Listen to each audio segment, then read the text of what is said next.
minutes it over.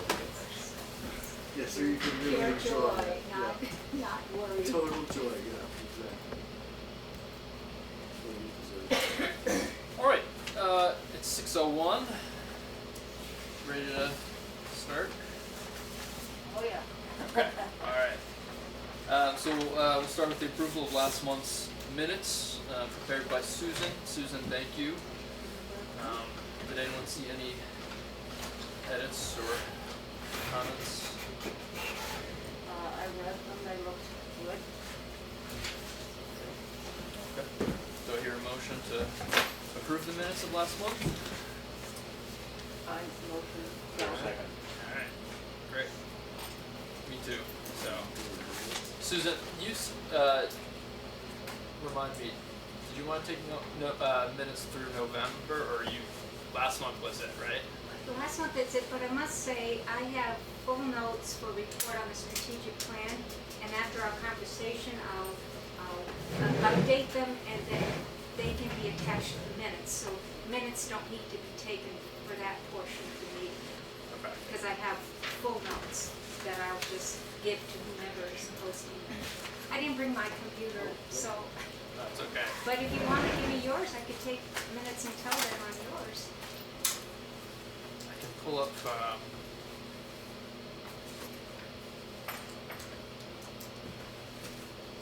just use your phone notes.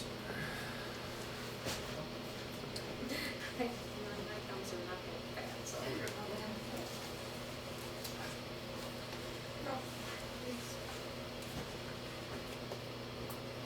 I'll tell you what, I will take old-fashioned notes and write up and then use these notes. It is a full battery.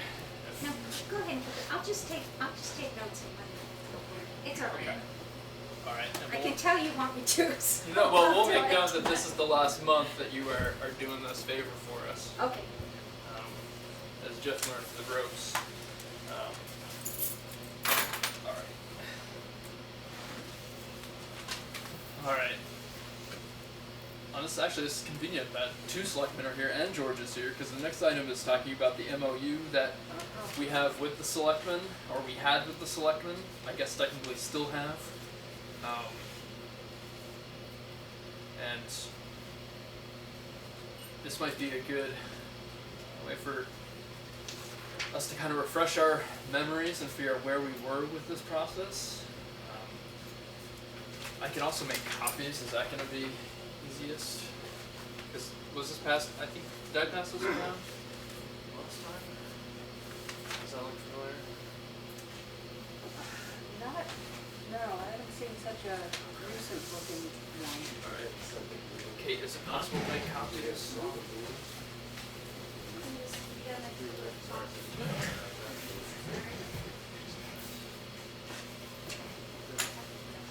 I'm sorry, the library's closed, we don't make copies, huh? Huh? I said, no, I'm sorry, the library's closed, we can't make copies right now. That's right.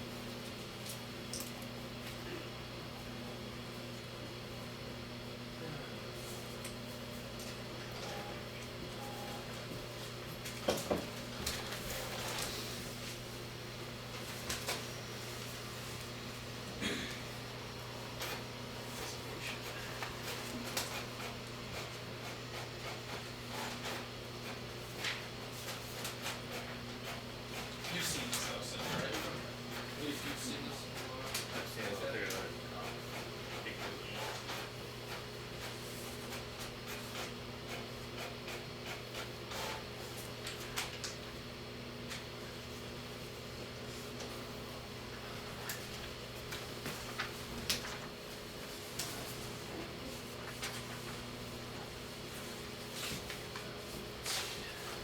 James, would you also check make more copies? Would anyone else like a copy? George, you know it? What are you trying to accomplish? What do you want to do? First I need to figure out from the selectmen what this MOU is still, so this relates to the budget and mostly figuring out what the town is responsible for, what the library trustees are responsible when it comes to certain payments about the library, and honing in on, is it services? That was the big question mark. Yeah, necessary services for the operation of the library. We found in the past to be a little vague. So spelling that out a little more. I guess to the selectmen, do you have MOUs with other kind of town departments or committees like this? Not that I know of. Okay. The other parts of town aren't really their own entity. I have a question, which I guess could ask George to answer. Is this MOU a matter of aligning with the town pays with the part of the budget, sorry, I'll get rid of this. The part of the budget that's covered by tax revenue versus the part of the budget that's, the gross basis part, or is it a matter of the logistics of who writes the check? Do you see what I'm saying? Yeah, could I answer a little differently? Well, sure, because that's my question, because if it is about the town being responsible for and writing the checks for expenses that are covered by that part of the budget that is covered by tax revenue, then I understand it. But otherwise, I don't know what the MOU is about. And I guess I'm not making any sense. No, I think there's general confusion about Yeah, this. exactly. So I just want to align it with the budget process. You have the copy, Andrew. I believe it does not reflect anything to do with the, what do we call that? Gross. Yeah, thanks, gross basis budget. It's only defining of the costs, what are operating costs and what are, how am I gonna say that? Costs that the town has agreed to cover. Maybe I've said it backwards. Well, I think in my mind, they're one and the same. And so the question is, what do we, as Graftonites, consider operating costs of the library, and what falls in the, for lack of a better word, nice to have Yeah, category? yeah, have to have. And the nice to have would be what the gross basis part covers, and it comes out of the trustees' account. But so I think that the important question is, what do we agree are operating costs, fundamental operating costs, and that would be with the town pays. So anyway, I'll shut up now, but that's what I want to understand. So Susan, Leaf and I met one time and we reviewed the MOU as it exists. And we talked about what are operating and what aren't operating costs. I will just tell you that I entered the discussion with anything on last year's budget is, in my way of thinking, an operating cost. Right. Try to run a library without any of those things is another way of putting it. So we can agree or disagree, but I think Leaf was at least hearing my point of view. How can you have a library if you can't turn on the lights? How can you have a library with no books? I mean, but they're on that list of things that aren't covered, as I recall. Those things are on there. And so that's what we were doing. Am I right, Leaf? Am I Yep. characterizing it all right? So we left it at, well, let's go away and think about it with two different points of view. And then we never had a chance to reconvene. And regret that you haven't followed through with that. That was, I think, important to do. We also had different opinions on what your online programs were classified under. Right. That was a big one. A difference of opinion about what? The online programs. Overdrive and Kitty Okay. Cat or something like that. Well, Tiny Cat is Tiny- necessary. And again, I made the comment that while right at the moment, the town thinks those are discretionary, try operating this library without either of them. And virtually half, you tell me if I'm right. I believe half of the business here is over the, overdrive. It's just less than physical checkouts, but it's So it's roughly pretty half, right? close. Yeah. So that to me is not an optional thing, that's a requirement to run. If you wanna run the library as you know the library today. Anybody could go back to paper. Maybe, I could, that's how old I am, but that's just not how libraries operate. So that was my point of view, and you may have had a different point of view, if I don't mean to put it down. That's fine. But that's how it follows that general thought of what we've proposed.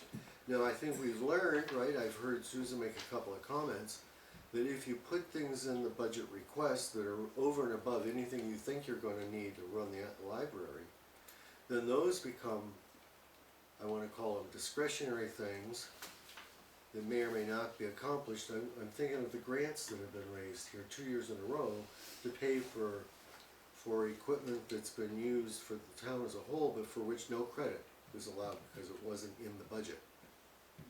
I have my own personal opinion about that thought, but apparently that's the rules of the game. Okay. Yeah, I mean, my biggest thoughts going through this kind of piggyback off of Susan's is the point of the MOU to really just guide like the operations of how things get paid and who pays, you know, whether we ask for reimbursement Who or the pays town for just what? pays for it directly, Who pays or for is it what? really about the necessary services as outlined in the library? They're tied together. If the town pays, then they are discretionary. What? Am I No. right? No, The opposite. the opposite. Opposite, Yeah. the town pays, they're required, like the heat and lights and things like that. Right. So But then, included today is software, and that agreement is software, lots of things are included in what the town. so then what we would need is an additional line. Well, we need to switch out some lines, but one line saying the library will pay for books, media out of our If, budgets with. if that's the agreement, Right, if that's what we want to see, yeah. I I mean, think some, it might be modest, but some budget as fundamental operating costs for new media is a fundamental operating cost, not a nice to have, but that's my opinion. No, I agree. One of my other confusions is that do we really need an MOU to reinforce the RSAs that guide a library in the state of New Hampshire? I mean, that doesn't seem to be very worth our time, right? I came away with the notion that is not required, that MOU. If we have an agreed understanding of what is the gross base stuff versus everything else. I think it all got very confused with that. At least it was for me. And the reason I say that is when we were discussing the gross basis, I had thrown in my face constantly, oh, there's an agreement, it reflects the agreement, the agreement, the agreement. No one had the agreement. After we submitted the budget, that agreement was found. So there were decisions made last year on a piece of paper that no one knew what it contained, and it appears that we basically ended up with a budget for the library to pay versus the town. But in my opinion, it's unaffordable. But I'm getting too mouthy. I don't see how you can go on paying $4,000 a year out of pocket. Not for long anyway. So how do we move ahead? Right. Can I speak a little bit? Yeah. Do you have institutional knowledge of I do. 2015? I was, 2015? Yeah, that's when this The was. year the agreement was struck, and you may have been a signatory. I don't remember, Joe. But No, it was- I wasn't, it was because at that back. time I was director and the trustees are the ones that Okay, did that. so, but it was back a while. The whole thing started to get confusing when the state forced us all to go to this gross budgeting with all libraries. So it became a little bit of a, all towns were trying to figure out how do they work this gross budgeting. And I'm not sure, is there another department that uses gross budgeting? Every department should. that takes money in personally, ambulance, the recycling center, includes a rec committee, and the cemetery department, Town clerk, tax collector as well. gross basis. Oh, I didn't think the rec committee They had take a money budget. in. They have a budget? Yeah. So, at that time, what we decided to do was, cause it's hard for the town to actually, it was tricky for the town to how to account for this gross budget, because they have to put it in the budget, yet the money's not coming for them. So what we did was, at a certain point in time, we gave the town what we had gross budgeted, and then they gave it back to us so that there was paperwork. There was a paper trail. They got revenue, and then they had the expense, and that's how they got that about. But we had, the town paid for the salaries and the building expenses. Everything else, I mean, I don't personally think that you wanna take the buying of books and stuff for the library out of the, But is it Library, on there? yes. I don't know if that's there. Does that define who pays for the books and stuff? Right, it's silent on that right So, now. I mean, the Well, town. it says all other costs is budgeted for the library.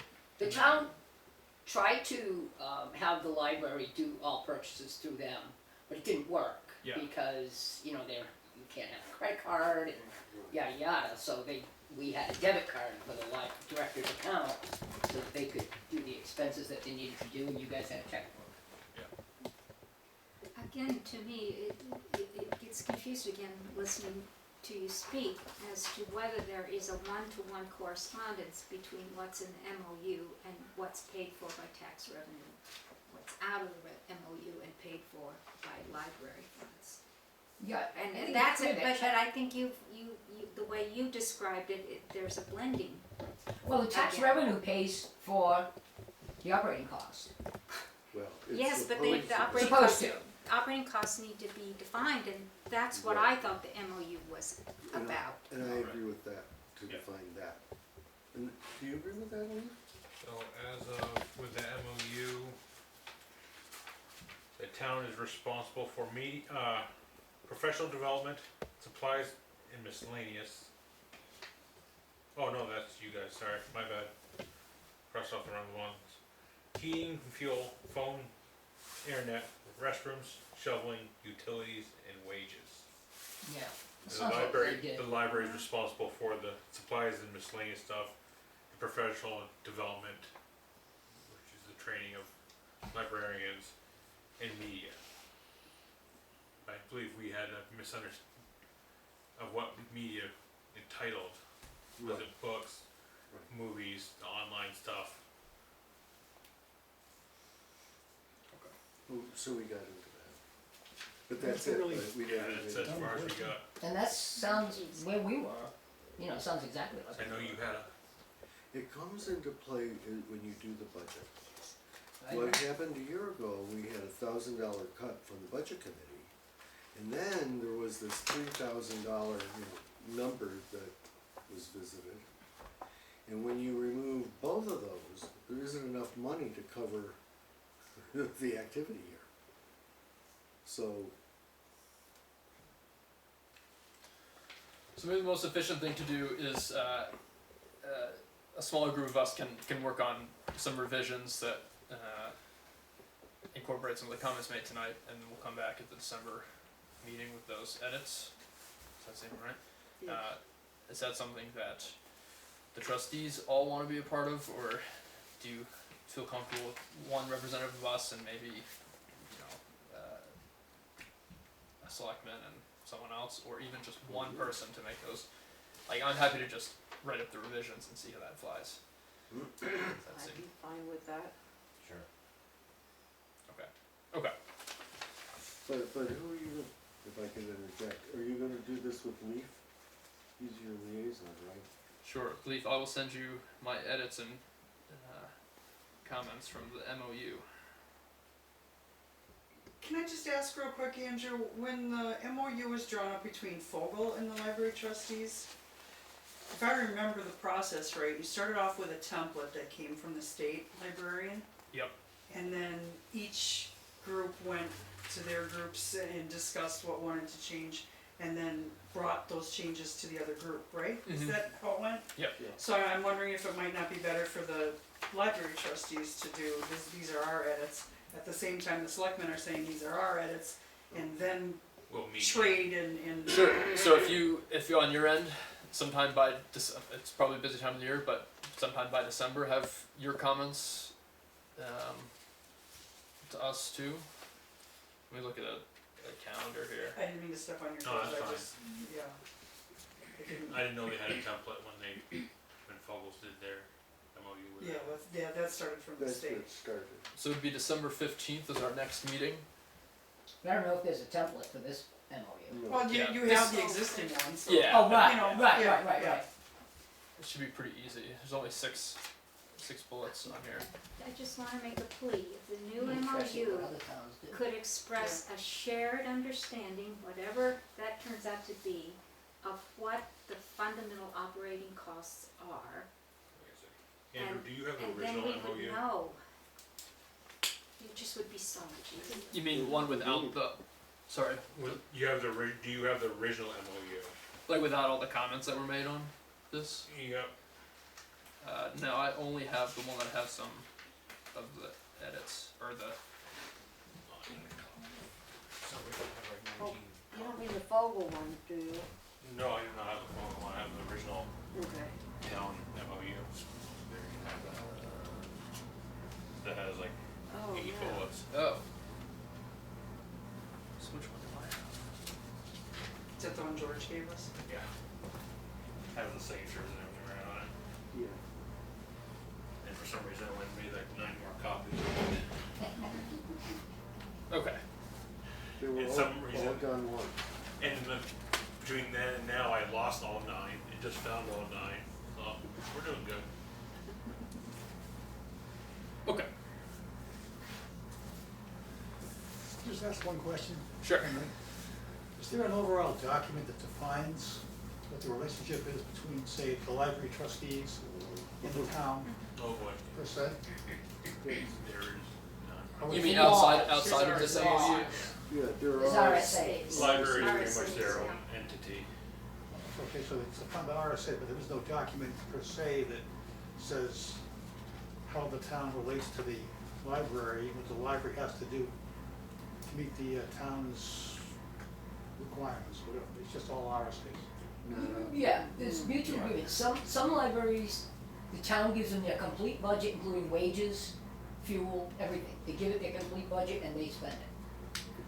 Other libraries, small libraries, the town pays for the bigger ticket items, and then the library takes care of it, like supplies and There's books. no overall Correct. defining document. There's that no, defines how there's that no, With Grafton, Selectmen, well, the town is pretty much bookkeepers for this library. for the big ticket items. For the, what, No, the for town? all of them. Not for all of it. All the checks. Well, eventually, yes, eventually. Okay. Next is Cake Wednesday. Talk about that. So, how do we want to start this? Kate? I mean, this is. I mean, I can set the table by saying. I mean, this has come up. This has come up a couple times, and I think it's acknowledged both through our friendship with Fogel, that it provides an important community building aspect to the library. Part of our strategic plan is to develop those relationships, but then also operate a library in a way that meets the needs of the residents of the town, and kind of maximizes the number of hours the library is open. So I had talked to Booney and Deb about possibly trying to find another day or another time that Cake Wednesday could meet still here at the library, but outside of operating hours. And I had just described that was in trying to optimize our open hours, trying to make sure that patrons felt comfortable coming in, because it is a large group, and this is a tiny space, and that's mostly where it was coming from. Having heard, we saw some feedback in the survey and also in the community.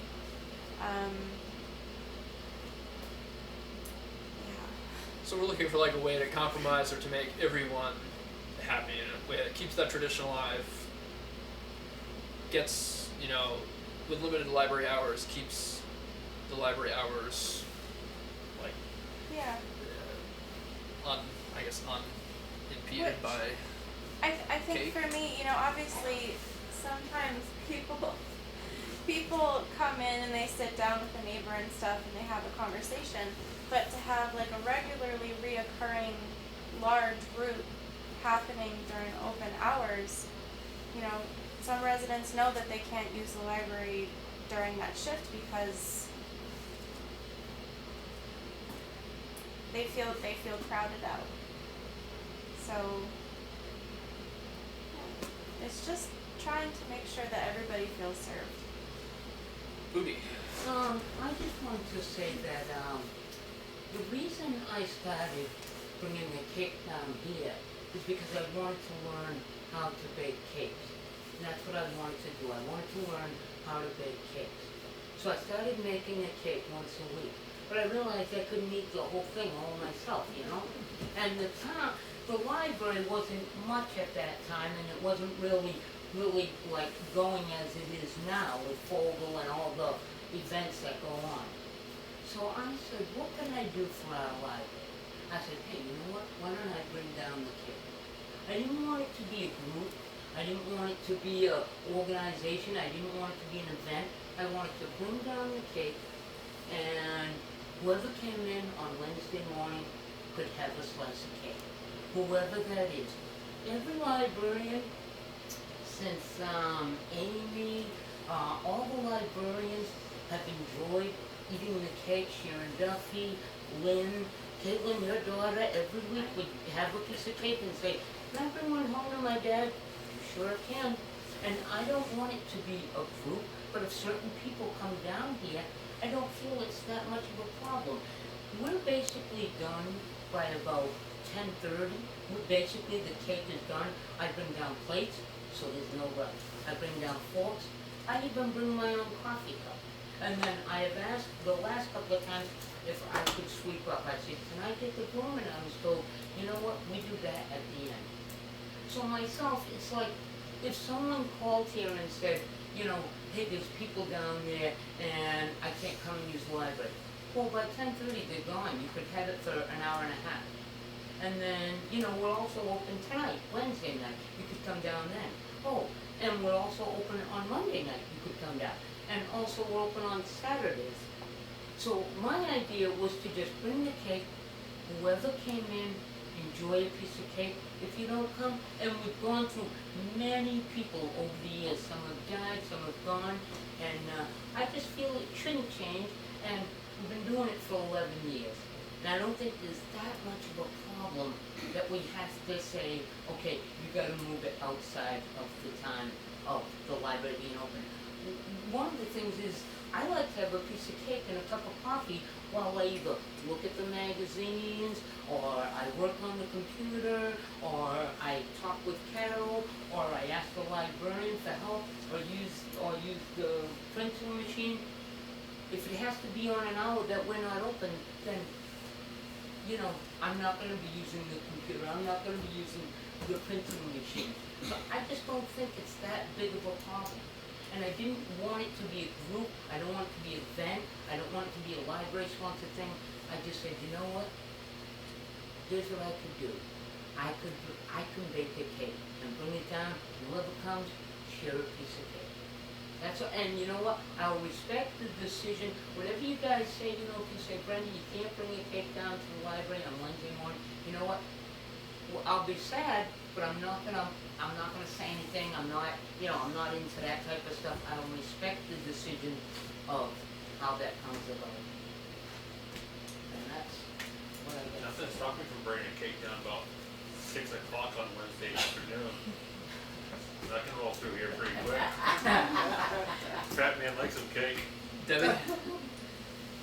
So my biggest goal here is, and I said this to Caitlin the other day, is at the end of the day, we need to make this end up being amicable. I don't want it, this, the way it can happen, the way we know it can happen. Can't believe this, I couldn't hear you. You couldn't hear me? I never said that to you. I know. I was known as the state's loudest librarian. I don't think anyone's ever said that. I don't think anybody's ever said that, unless I was like had the flu. No, You said at the end of the at the day, end of the and day, I I want didn't us to hear be the end of the amicable. Amicable, that's the word I didn't hear. Yeah, I just wanna make sure that everything ends amicable. That's what I don't didn't want hear. undercurrent. I wanna be okay with the decision if it goes the way of, not, having the Cake Wednesday, and Cake Wednesday became Cake Wednesday. It did become Cake Wednesday for probably like a year or something, you know what I mean? I just wanna make sure if it does discontinue that I don't plan on, sure I'll be, like Louis says, saddened by it, but I don't wanna carry a negative, vibe. And I hope that, that the opposite view is in the same boat as that, because I just think it's, it doesn't get us anywhere to have that type of relationship. I will say that, there's no anchor in town for the community. There's no place that the community gets together. And I stop, when you stop at... You mean once the mud bog was closed down? The No, mud no, bog race was? look, we don't have a, we don't have a senior center, we don't have a No, community you center. you go to Evans or something in the morning, or Jake's, and there's a group of people standing around talking. That's what people do. And we basically, I think that you would have the same effect if there wasn't no cake. You'd probably get a group of people that come in and have coffee, and over the years there was certain regulars that showed up every time. Barry and Chris always showed up on a certain night, and Timmy, and there was the same group that showed up every night. And the only difference was we were having cake, so they weren't told that they couldn't do that. And they were talking, and Barry is much louder than any of us all put together, if you know him. So I just feel like, the town has no anchor, no place for the community to gather. Besides the dump. Yeah, no, but my thing is, people like Susan became involved in the library because she happened to come in one day, and we were working on ornaments, and she just said, "Wow, man, this is fun," and sat right down and joined us. I don't think we should penalize one group to let another group, when to use the library in a certain way. The library is the rest of the time. Even that time, we sit over there, we get loud occasionally. If you have more than one discussion going here, one discussion going on and the person can't hear on the phone, all they need to do is make it known that they're on the phone. That's all they need to do. Make it known that they're on the phone. So I totally hear, I hear Oh, both and sides. I did approach the regulars, and I said, look, what about Tuesday mornings? Nobody wants to. They say, hey, we go to the dump. They got this little ritual going on like people do. They go to the dump, they come to the library, they get their cake, they get their books, they ask computer questions. I'd like to tag on to that. I used to make the library stop on my way to the dump, part of my ritual. But since Cake Day, I don't, because it's too loud and you can't see what's going on. You can't hear yourself talk, you can't get to the books. It's better now that it's rearranged, but, so Cake Day used to be, it destroyed my regular Wednesday routine. So I'm just putting it in here as a counter. Yeah, but that's interesting to me, because when I was director, I I never saw you come in, so I don't know. I remember coming in every Wednesday talking to usually Suzanne. Suzanne, the old Suzanne, Yeah, librarian? yeah. Yeah, and that was night. No, Wednesday She was mornings. nights. No, I was always Wednesday mornings. Okay. And Suzanne was Wednesday nights. Well, And she brought in way more people than I did. Yeah, I mean, I also just want to say, and probably because Kate is not going to say this, but I mean, this is, the second librarian we've had who's brought this up. And I have to say, the last time it was brought up, I don't think we took it very seriously. But, like, our job, I feel like our job as trustees is to, like, make sure that the staff is happy and the library director is happy. Or at least, feels like she's in control of the space in which she's... I think it is her call. I don't need to be. No, I think No, it is her call. and so, like, this is definitely, like, I don't want to make this a divisive thing. I'm just looking for, are there ways that we can... Is this a chance for us to explore either different open hours, aside from Cake Wednesday, we don't change the library hours very often, except for when we added that extra shift a couple years ago. Do we look at moving Cake Wednesday to once a month or every other week?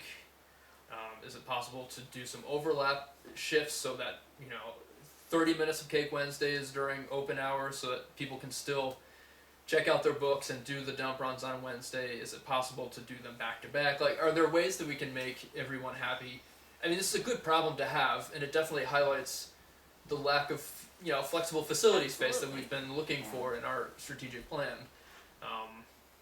I was also under the impression that, for some reason, when you guys are doing the strategic initiative, that Cake Wednesday was grandfathered in, that it could stay where it was. So Well, I'm that was the trustees' decision, at one point, after we developed the strategic plan, and we're looking at optimizing use of the building, making the best use of operating hours.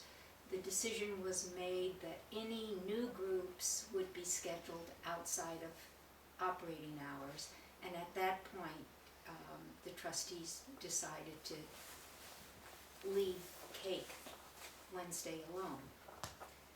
That we didn't have. I'm sure we could find that in the minutes. But it keeps coming up. What if Cake Wednesday started at like 11:15 on Wednesday? And I mean, this isn't a big this isn't Ukraine and Russia, and there's no curmudgeons here, and we all like each Right. other, so we can figure this out. I think so too. I had that same thought that you're having, that I don't want to, as we're trying to build utilization of the library and its importance in people's lives, this is clearly important to the people who come. And they use the library when they come, but maybe some staggering, like you're suggesting, could be a compromise that takes into account everyone's needs and feelings about this matter. I don't know. Because when Cake starts at 9 or 9:15, when Cake starts at 9 or 9:15, well, it doesn't necessarily have well, it usually does end at 10:30, I think, but if it started at 11:15, well, then it would have to end at 12. But I guess my comment there is, so now you're taking a different slice of time instead of the early slice of time. You know what I mean? There is no real, you know what I'm saying? Well, You're still taking up library hours. Right, but if people wanted quiet time, they could come before 11:15, I don't know. Or, just throwing it out there, we use the library for book club, not in operating hours. If we overlapped Cake Wednesday, a little bit of operating hours so people can get their books, but people can stay an hour after the library closes, and it's not staffed, but there is a volunteer, and we do have volunteer job descriptions and protocol over the last year that we've developed. That volunteer who coordinates, I know you didn't intend it to become a group, but it's sort of become a group, so could then be responsible for closing the library and making sure that it's clean. So I'm just throwing it out there as a compromise to to have it start when the library's open, people get their books, and maybe extend a little bit after with responsibility assigned to a coordinator, just like I do for book club. The issue I see is I'm not sure if we can have a volunteer in here by themselves without a librarian. We already do. Yeah. Do we? I do book club, and there's often no librarian here. But I have my responsibilities, which I've agreed to and are listed in the job description. And I just don't see how we can extend the use of this building if we always had to have a staff person here, because we have such limited staffing. So that's how we've been doing it. Right. The difference is that the computer system is All not on, of that and is- there are no is library closed services off. offered. Right, so we But you can't do also have that. job duties, it's like a hiring, but you're a volunteer. Yeah, my duties are to, So make sure technically it's you locked are- up, make sure that So the technically key's you are turned an off employee, and, but you're just a volunteer and unpaid. well, no, Well, I I think the volunteer. distinction is it's entirely at will. Like you could just say no. Do you know that they are not, or can are do you that just as an assuming employee. that Well, they that's are? true. Yeah, I just thought that. I can't remember, I heard, at one point I heard that they couldn't have a non-librarian here. I have to look. Oh, I think yeah, it's by just- themselves. I think it's just when they're checking out books. Yes, or something. I think George did So- the research here, and what a volunteer cannot do is take on the responsibilities Of of a a staff librarian. person. Of the paid So staff. when I'm here, I can't let people check out books, I have no access to the system, I Right. don't do anything Right. that a librarian does. Right, that's the law. I'm just responsible for the security of this building. Yeah, it's, That's what we found out. You can get your cattle prod then. I mean, it's really no different than using the town hall. Yes. You can't get Right. access to the systems. That's what I was gonna say, it's the town hall or the cook shack or Whatever. whatever. Exactly, Exactly. exactly. You're It's the just same using thing. the building. As far as the computer stuff, I mean, I've heard people were parking out in the parking lot trying to use the internet when they can't get access to school or whatever. What's the difference between that and actually being inside and using these facilities? Right. The printer I can see because that's been best to be fed with paper or whatever, but just the internet, I mean, what's the big deal there? Right. So where are we? So yeah, so I mean, I feel like my job. I don't feel like my job is to like manage this. I mean, I want to just make sure that everyone has found something that makes them happy, something that again recognizes Booney's contributions to this tradition, but also respects Kate's job as librarian. So do we feel like maybe by December we could have some sort of compromise proposed? I don't really think the trustees have to sign off on it, but I guess like the only kind of question I have is like why can't the town hall be the meeting place for this event? Well, number one, I hate the town hall. You talk about not being able to hear. You can't hear the two conversations going on over there because it's the audio, whatever you call it, the acoustics are just hard. In fact, I think they ought to spend money on that instead of new chairs. So, I just think, I think that, we should all get headsets at the library or at the town hall. the town hall is not a good place for that type of function. It really isn't. I mean, we're gonna make Reese there on Saturday. I guarantee you ain't gonna be able to hear anything, because it's just gonna be a ruckus. If you can't hear anything with two people talking. And so, I don't consider the town hall a really great alternative. I hated it when we were going there. I really did. I mean, you remember, me and you trying to talk? You guys got the picnic table down in the corner? If we were in, Hawaii or something, or Florida, maybe I'll bring tiki torches for you. Yeah, I mean, you could also, to be fair, Deb, you could say like the library, that tiny library with no running water, a bathroom is not a great place to have, like Cake Wednesday, right? I mean, just to play devil's advocate, right? Absolutely, you could say that, but, I feel that's not, I'm used to that, no running water. Why is having a meeting there any different than having a meeting for a select board meeting, for a planning board meeting. I think they're all horrible to go at the town hall. Well, I mean, that's the way it works for most town events, right?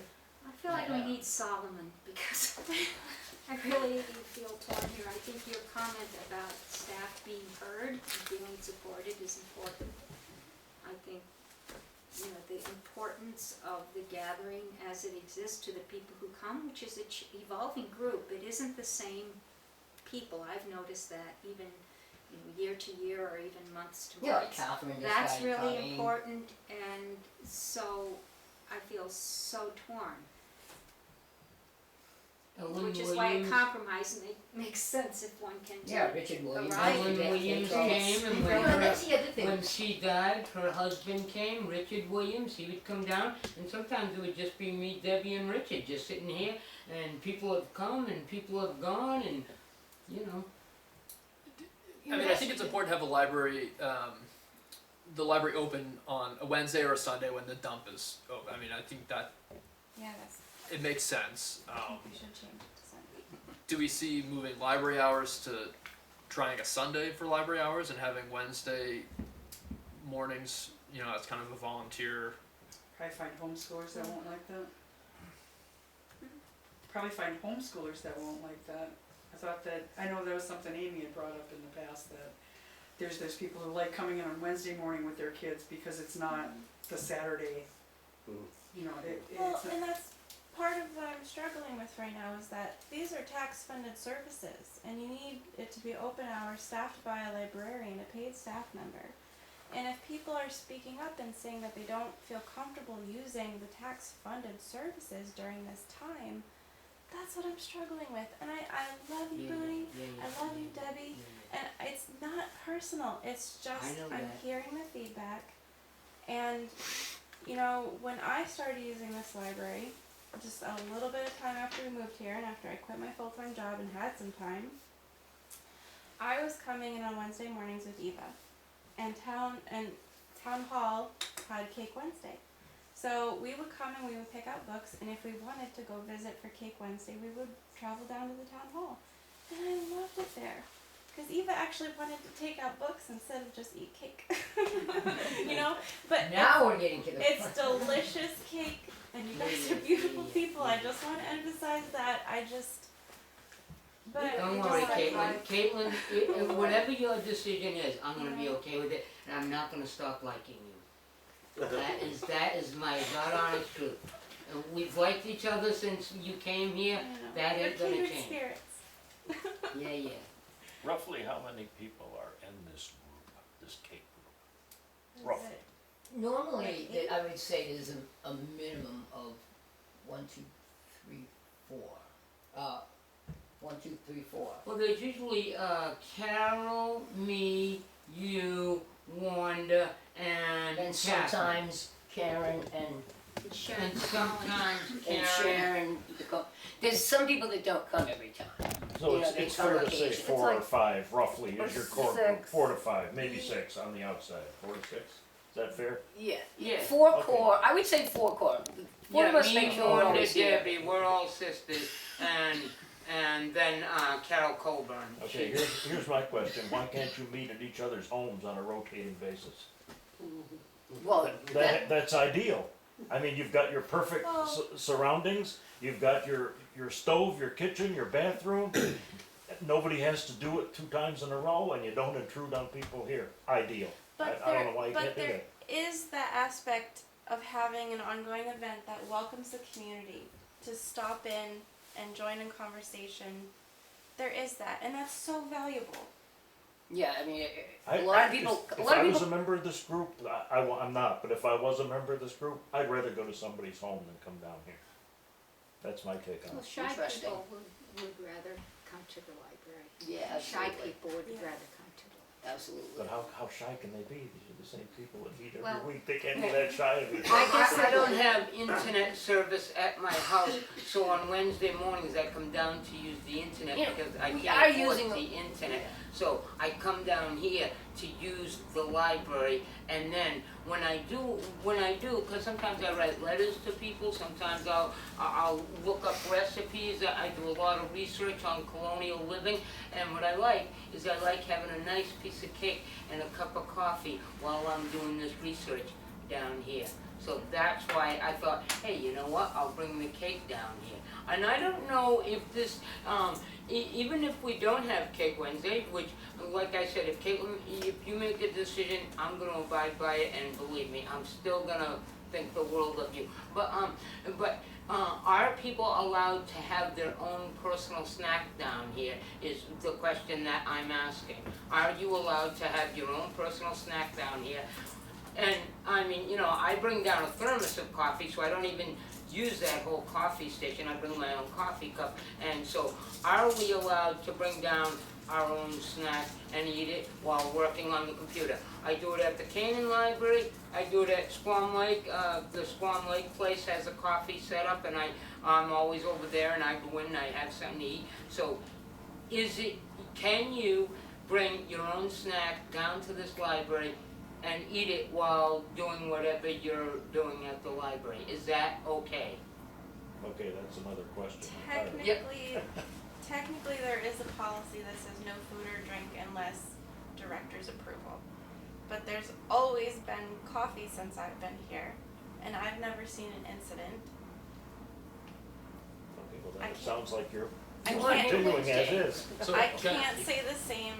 in the interest of time, could we think about coming up with a couple solutions for the December meeting? Okay, Yeah. and Does thank that- you for saving us from being here till midnight. What if we just had cake the first Wednesday of every month, or something like that? Anyway, I think that's closer to a solution, is either lessening the time that it takes of a shift, not right in the middle of a shift, or just one shift a month. There's That I was You know, also that gonna is suggest better. that, even write it down. some people had suggested, even shifting the operating hours a little bit to allow them to have a morning meeting here. Right. So we would come in from 9 to like 10 would be the cake, and then the librarian would come in at 10 o'clock and just work the extra hour.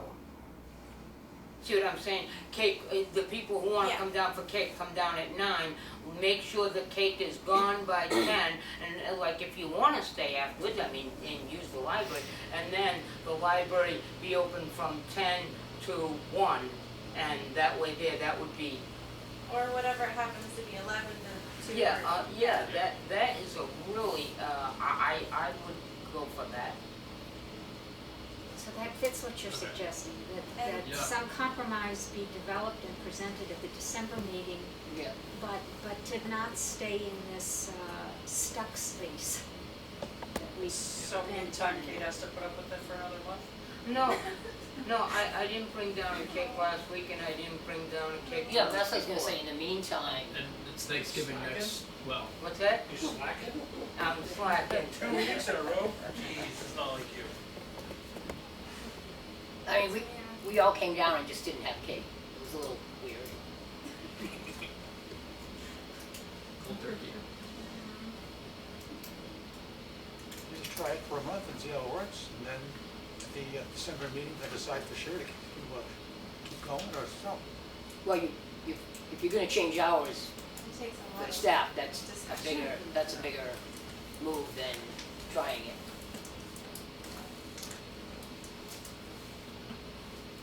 Okay. I mean, I guess we can talk and then come up with a solution.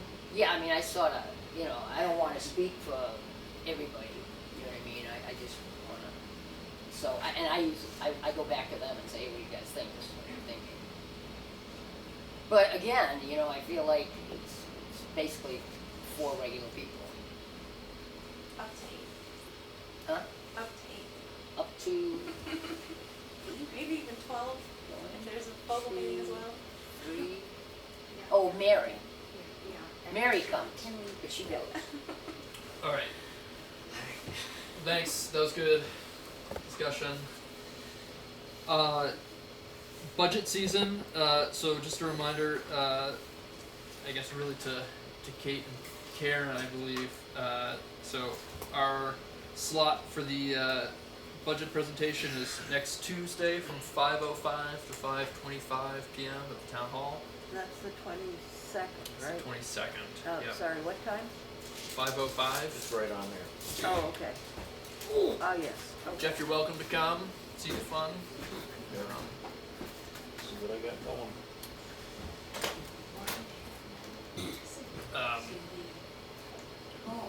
And then this is more or less just a reminder that should we want to discuss any potential warrant articles for the 2023 town meeting, we should be thinking about. that. Jeff, in the past, the library has usually asked for, not every year, but like $10,000 to $25,000 we put into the library capital improvement capital reserve fund. This is probably not the year to do that, both because of how the economy looks and both we don't have our plan kind of figured out. But there has been talk going back and forth about the use of the library lot on the corner, and who has kind of authority to start the building project. The warrant article a couple years ago was non-binding, so even though it passed with a simple majority, it didn't result in any authority for the trustees to start the project. May I propose a change in order of the agenda? Yep. Since we have some guests here who have come specifically for the annual review of the strategic plan, can we? Oh, is that push why Gary's here? And Yes, that's why they're here, and rather than Oh, them and sitting Cindy too. for I'm sorry. and George. Oh, that makes right. sense. All right, I'm sorry. Really That's like my to fault. move I didn't think about that that. All right, let's move to that then. Strategic plan review. You're welcome. Okay, So we're doing that now? are we doing that now then? Yes. Andrew? Yep. Terrific. We're doing it now. So when we finished the strategic plan, October of last year, the committee, which is all here, except for Elena was on the committee, she's not here, we decided that we would regroup in a year and see how we did. So that's what this is about, and assuming, because you were all part of the plan, that you're familiar with the front end of it, the foundational statements, mission, vision, values, strategic priorities. What I thought I'd do is review what we've done vis-a-vis that Gantt chart at the end, the implementation plan, what we said we'd do, which was all organized according to the strategic priorities and what we didn't.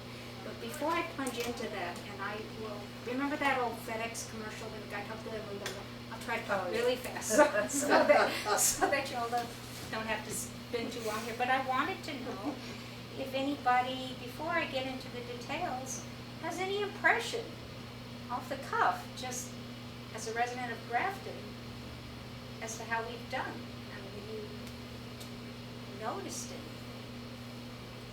You look at me, you know, look at Well, if not, I'm gonna plunge in, but that's interesting. Nope. Not a problem. Okay. Went to Cape Wednesday, back up.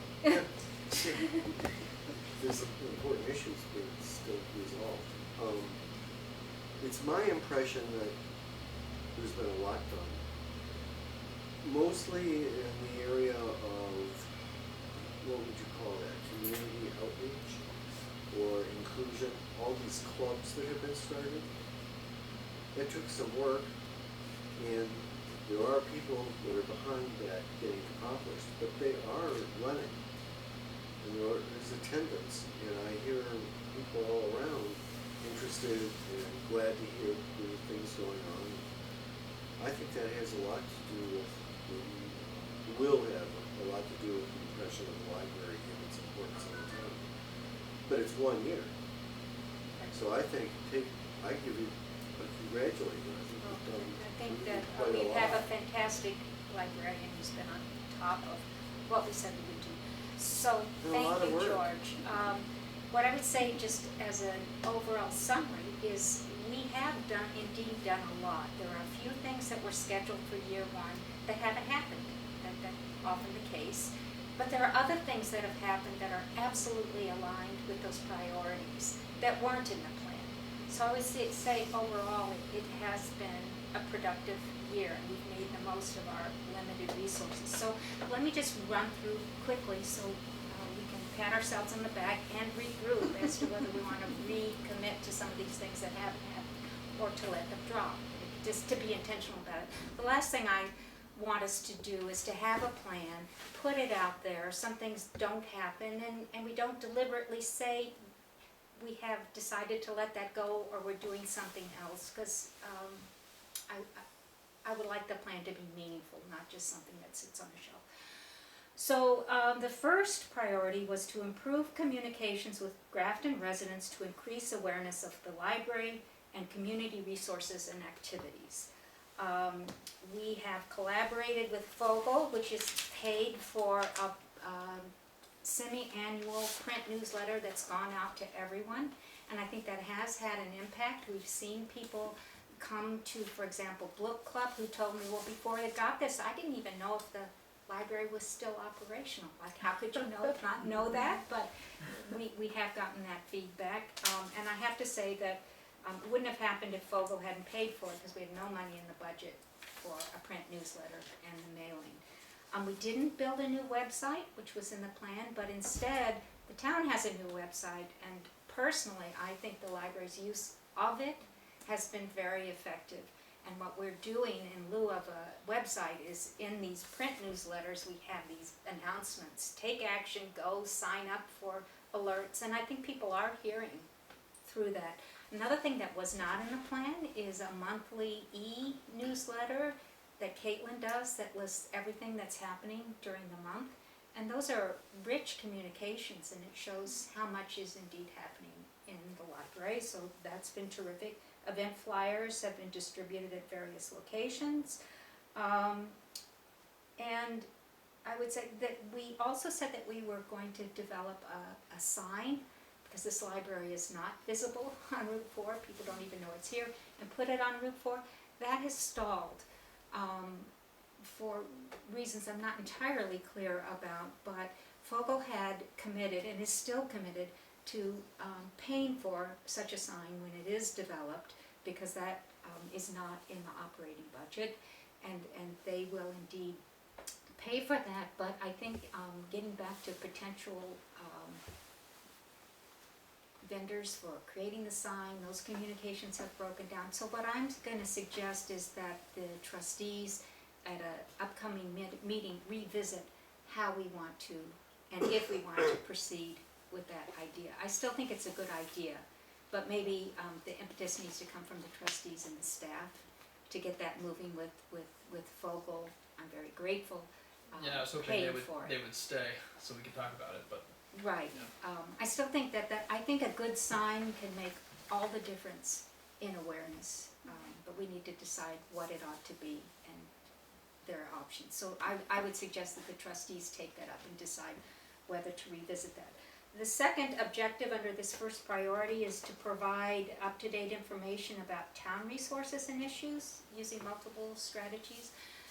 Working with the supervisors, we've put flyers about elections and registration at the library and other sites in town, and the warrant articles were here for distribution, so we did that, pretty easy, low-hanging fruit.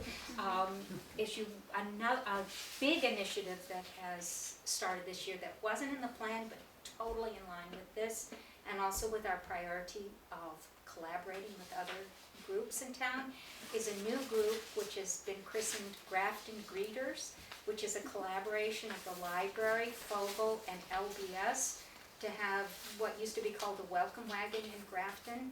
And we've developed written materials that talk about town government, information that's on the website, and a little more about ways to get involved, about Grafton's great recreational opportunities, and I'm thinking of it not just as an information distribution activity, but sort of a raising community spirit, which was your phrase, and greeting people into Grafton in a really positive way as to what the town has to offer, and to connecting them immediately with the library community, with their neighbors. These baskets that, we've gotten so elaborate, these baskets are gonna have homemade stocking cap and baked goods and all this information and discount coupons to local vendors and promote local businesses. So I think this is a great activity and a great collaboration. Fogel has pledged to help fund it because it is so in keeping with the strategic plan, as has LBS. So I'm pretty excited about that. What we haven't done is taking action to disseminate information about public benefits and human services that are available in town. I still think that's a worthy thing to do, but we haven't taken that up yet. So that's the first strategic priority. There's more on that than others, so you're not gonna be here all evening. Are there any comments on this piece of what we've done? Okay. Beautiful. Secondly, was to track and learn from activity and utilization data and use data to inform decision making.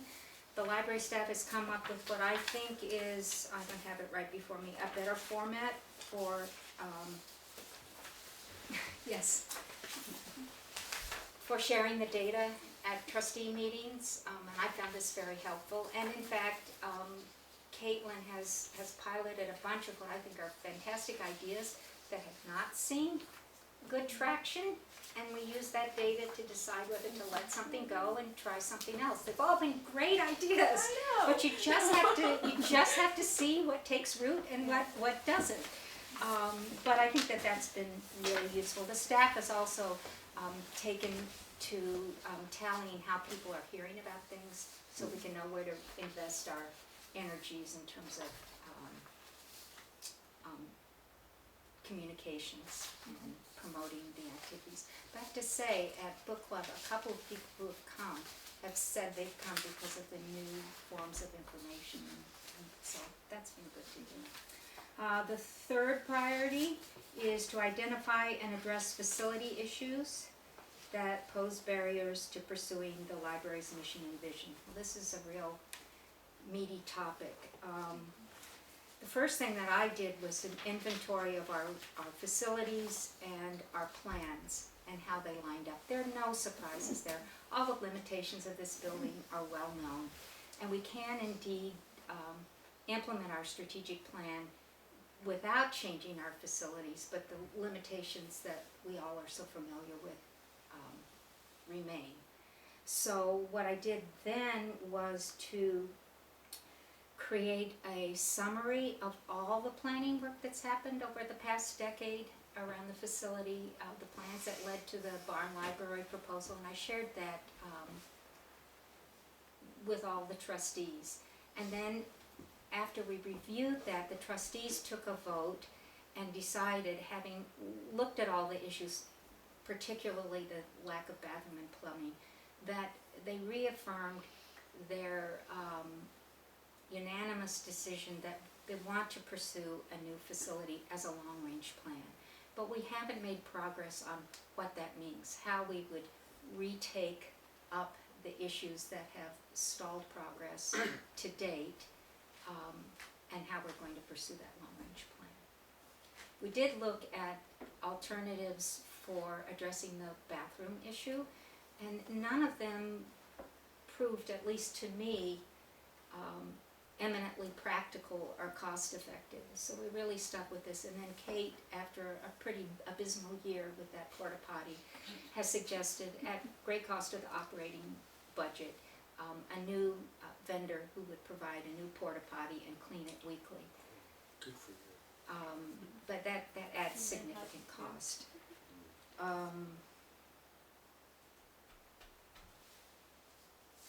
So I would suggest, moving forward, there needs to be significant time during trustee meetings deciding what's the best way forward in pursuing this long-range goal of creating a new library facility. I also want to say that Caitlin, I think, this wasn't in the plan, has done a great job rearranging this little space to make it work better. And that wasn't in the plan, but I just wanted to point that out. Everybody that I've talked to thinks it's a vast improvement.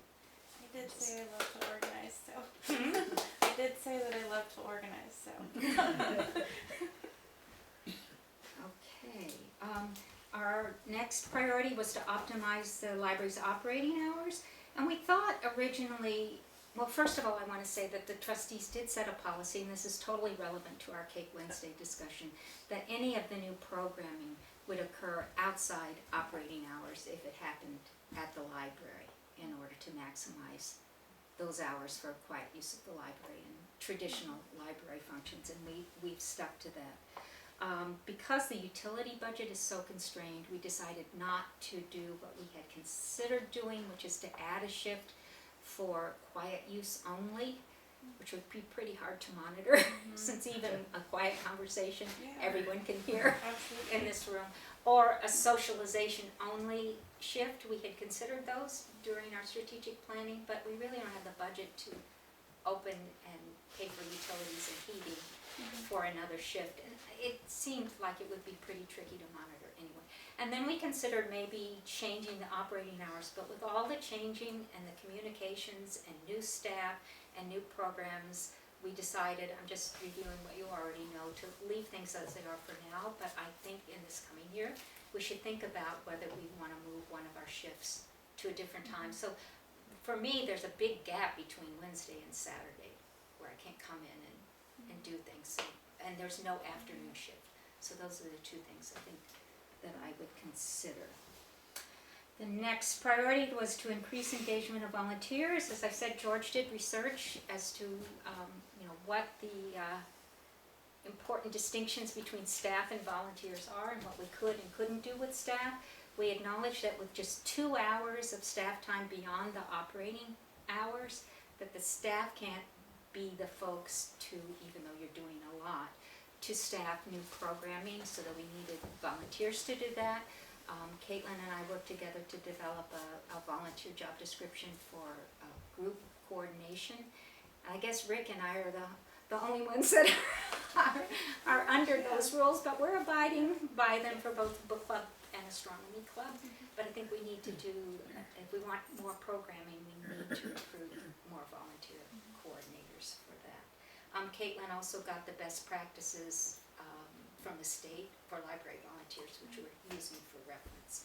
But I think, and then the last thing I wanted to comment on, because FOGL fundraising activities are also community building activities, and part of our mission and part of the emphasis of the strategic plan is to provide opportunities for community members to connect, that those fundraisers are really consistent with the library's mission, and they are entirely volunteer run. So I wanted to take a moment to acknowledge that volunteer contribution to the library's mission and vision. Okay, Kate and I also recruited volunteers to make the new garden, which I hope people noticed this summer and enjoyed doing it. Increasing collaboration with nearby libraries and Grafton organizations to advance the library's mission was another strategic priority. Kate's been in contact with other libraries, but we haven't really come up with a collaborative activity with the other libraries, though you have initiated conversations and promoted our activities through their communications. Is that something, I mean, for like the astronomy club, or could we do that at Danbury Grafton? Since you have Danbury We roots, could, and we're or- having people from outside Grafton coming. We have this Yeah. guy who joined from Lebanon Right. who's coming to astronomy club meetings. We could do that, but I don't know if it should be a joint activity or not. But that's certainly worth Just pursuing. looking at formalizing some of the programming. I don't know. Yeah. So I told you about Grafton Greeters. I think that's the most exciting and substantive collaborative effort that also touches on other strategic priorities in the plan that we're doing. We've used the Cook Shack for astronomy club meetings. That has been a connection and great appreciation to the rec committee for that. So I think that's about all. But can you think of anything else under collaboration? No. Okay, and then almost done with the priorities. the one that George referenced was our intention to develop programming that responds to local needs and interests. So when the plan was finished, we said, first of all, that we wanted to build on what we had. We had a book club that had an average attendance of maybe 4, and we wanted to build it up to an average of at least 10, and now it's regularly 10 to 15 people every month. So that's been terrific. Started the astronomy club. It's got a growing membership. A fiber arts club, which is a small group but regular group of people who are meeting monthly here at the library. This fledgling garden club, which is on hiatus for the winter. But we started with this garden, and the idea is to build towards gardens in other locations in town, which I think the old garden club, people have lived here longer than I can say, but I think there was a garden club that was doing that, so we want to resurrect that. A long time ago. And puzzle club was not in the plan, But but it's something going that really Kate came well. up with, and, No, oh, Lynn, yeah. well, I'm sorry, what was it? puzzle club. Oh, puzzle. Another consistent with the plan, but not in the plan, group that I think he finally scored on this one. It's So really- that has just gotten started. Okay, and Vogel, we wanted to have 2 educational events, there's only been one. Vogel sponsored the New Hampshire Humanities talk on cemeteries, and there were like 30 people who came to the East Grafton Church. And that was followed by a scavenger hunt in Grafton cemeteries that people really enjoyed doing. So I wish we'd done 2, but we hadn't. One thing in the plan that we haven't done yet, but there's no expiration date on these ideas, was to have events focusing on Grafton residents with particular skills or backgrounds to give talks, and I'd really like us to. So I did have To one proceed with scheduled that. that moth night, but Right. they had to back out, so. Right. So, and another area that I hope we can pick up this year, we had put in the plan, this was pretty ambitious, that we would explore the possibility of doing some life skills training. Like, it's pretty hard to get people to acknowledge that they have a need and to come to things like that, but I think we should do some problem solving around identifying folks and bringing them here for budgeting help, resume development, job search skills, those kinds of things, I think would be a real service to the community. It's not too late for us to do that. Children's programming, Kate, would you say has been more of a I think challenge? that's challenging, yeah. I mean, the bookworm reviews has done the best so far, and I just started that. We Oh, have good. 6 little ones building a bookworm, so. Great, terrific. And then I thought coding club was a great idea. Kate recruited someone who was skilled to teach kids how to do their own animations and we used to call it programming, but Yeah. coding club, but there was no uptake on that. But I just want to acknowledge the effort. And we did say when we were doing this planning that we would pilot these things, and we didn't know what would fly and what wouldn't, but I think we've had pretty good success. And then the last priority was to secure at least 10,000 in grants per year by the end of 2023. Well, this year I wrote a grant to New Hampshire Charitable Foundation for a little over $5,000, which purchased the new computers. I think the most significant impact was getting a new staff computer so that they could get off Linux and not spend so much time on small tasks that were not easy to do with no computer. So that was good. And I do have a list. We said we would create a list of sources. I think what we need is to come up with fundable ideas, because I think the sources are out there for programming. One such thing would be a summer program, which we didn't pursue this last summer. If we want to do this coming summer, we should start talking about it right away so that we can get grant funding for it. But I think that would be terrific to do, and it could be a great collaboration with the rec committee. So, any other things you can think of, Kate, that we did? I tried to acknowledge where we fell short, but there was a lot to do in 1 year with just 14 hours of staff time. And I think we've got a little momentum. So, any people from the committee, did you expect, what did you expect? Or what have you seen and what kind of advice or There's some feedback good stuff can there you that offer? I wasn't aware of, for instance, like the new book clubs and some of the activities that is a good thing, obviously. So, I mean, we ought to keep going on that.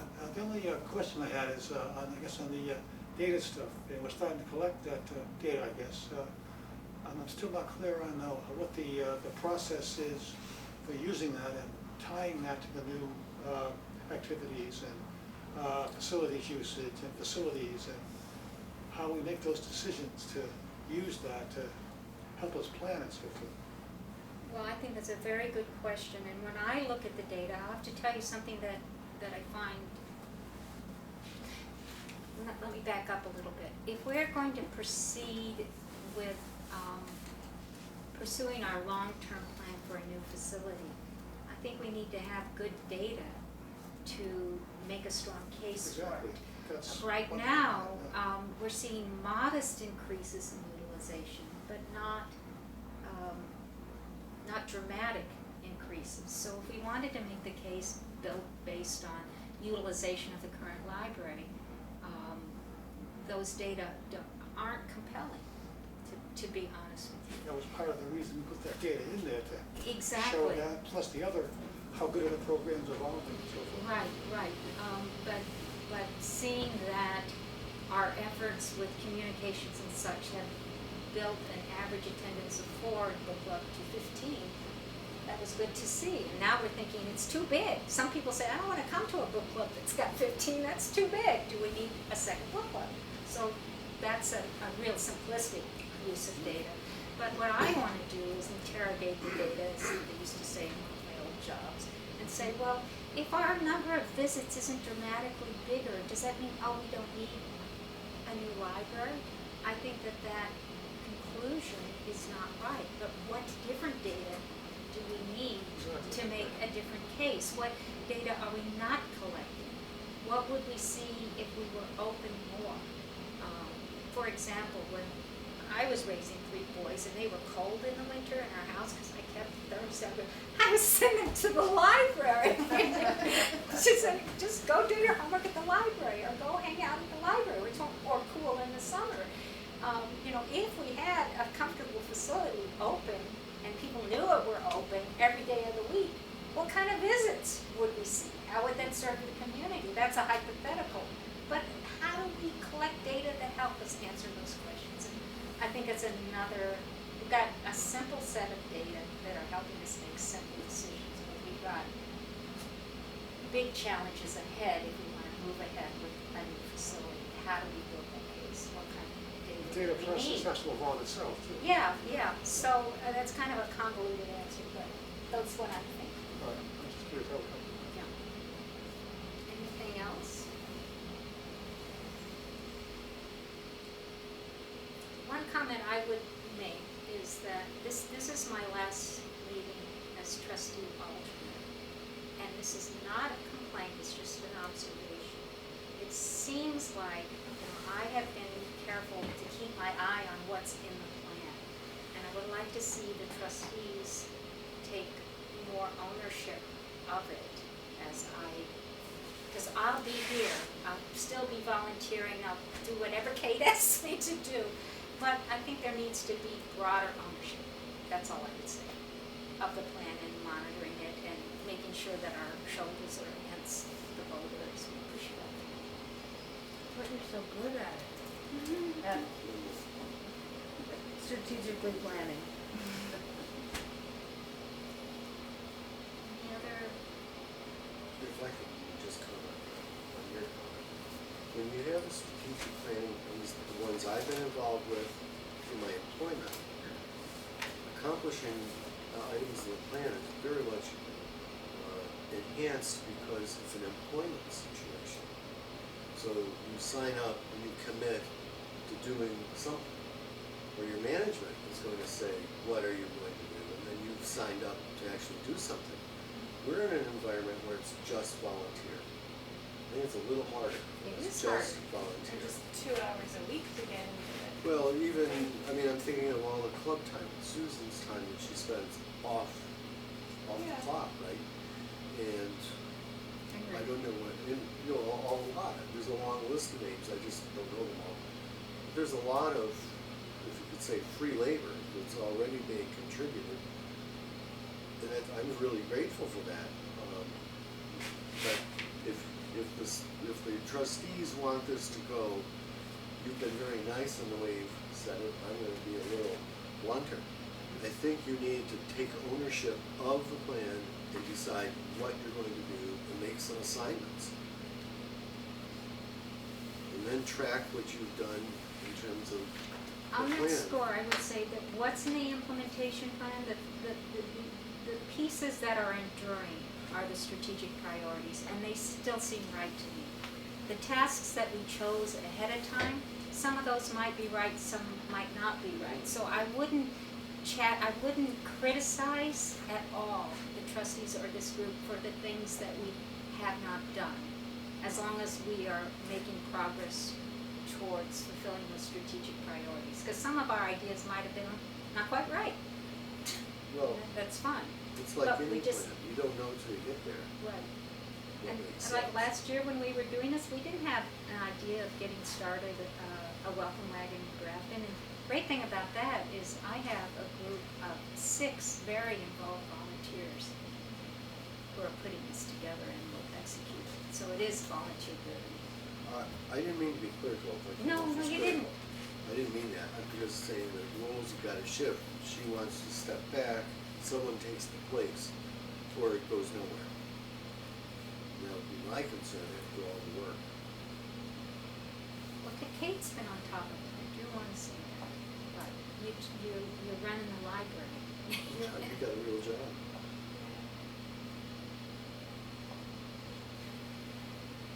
Okay.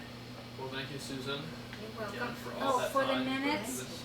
I will clean up my notes and then we can just attach them to the minutes, Okay, okay? that sounds Because it has everything in it that I just shared, okay? great. Thank you, Thank you. George, Gary, and Cindy, for coming out. I'm sorry that I Well, No worries. totally spaced the Well, I reason really why wanna you thank were the here. committee, Thank you. Because I think it was a good plan. Yeah, thank you for doing it. This is not an inexpensive thing to pay for. I know, I And used you to got pay it. my bills. And you've done it for free, so I think the town has benefited from this. And even just an inspiration to create the website for clear communications too. You know, I think that was huge. Yeah, good for you.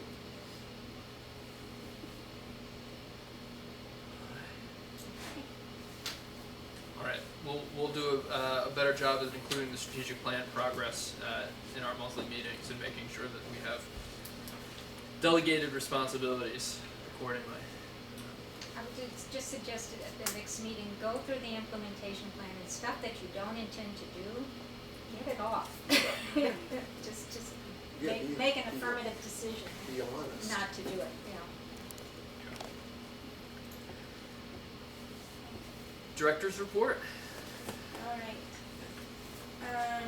So in October, we had a total, patron visits of 174. And that breaks down into, 140 adults visiting during open hours, 9 youth, 4 new patrons or new cards, 11 attending book club, 4 attending fiber arts club, 6 attending the first puzzle club, which is all Lynn's idea and it's really awesome and going great. And then 6 kids starting a bookworm review. And then we had 37 kids come in trick-or-treating. So, What were the visits last month? 124. Yeah. That's great.